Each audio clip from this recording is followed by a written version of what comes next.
বাচ্চাদেরকে দিনের উপর রাখতে পারবেন আমাদের মারা যদি চেষ্টা করেন। কারণ আমাদের বাবারা পুরা দিন রুজি রোজগার নিয়ে কি থাকেন, ব্যস্ত থাকেন। বিশেষভাবে আমাদের বাঙালি সমাজের মারা প্রায় ওরা কি থাকে, বাসায় থাকে। তো আপনাদের উপর দায়িত্ব হলো আপনাদের এবং মা বাবাদের আমাদের এই কোমলমতি বাচ্চাদেরকে দিনের উপর রাখা, ইসলামের উপর রাখা।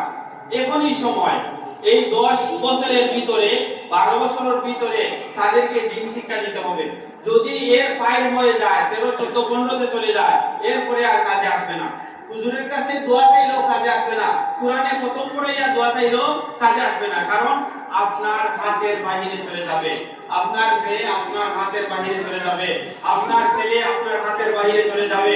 তখন আর দোয়ায় কাজে আসবে না, তখন হুজুরে দিয়া দোয়া কোরআন যা কিছু দোয়া কোরআন কোনো কাজে আসবে না। অতএব আমাদের কাজ হচ্ছে এখন আমরা এই 3 মাস আপনাদের বাচ্চাদের সাথে সাধ্য অনুসারে আমরা কি করেছি, চেষ্টা করেছি। আল্লাহ পাক আমাদের এই চেষ্টাকে কবুল করুন, আমিন।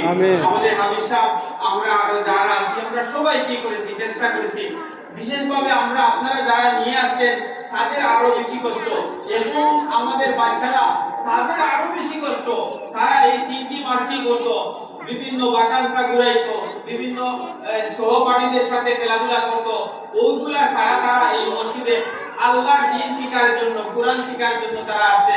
আল্লাহ যেন আমাদের এই বাচ্চাদেরকে কবুল করে, সবাই বলেন আমিন।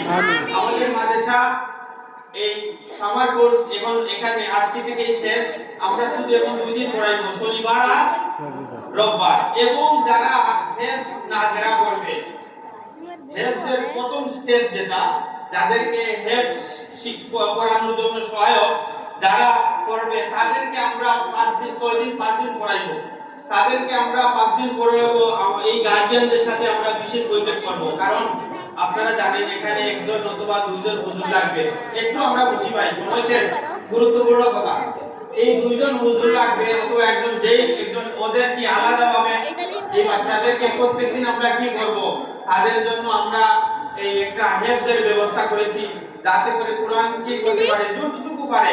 পুরা স্কুল খোলাকালীন অবস্থায় তো আর বেশি পারবে না, যতটুকু পারে তাদেরকে হিফজের মধ্যে পদার্পণ করা, হিফজের মধ্যে তাদেরকে ইয়াদ করানোটা তাদের জন্য সহায়ক করে দেওয়া আমাদের কাজ হবে এটা।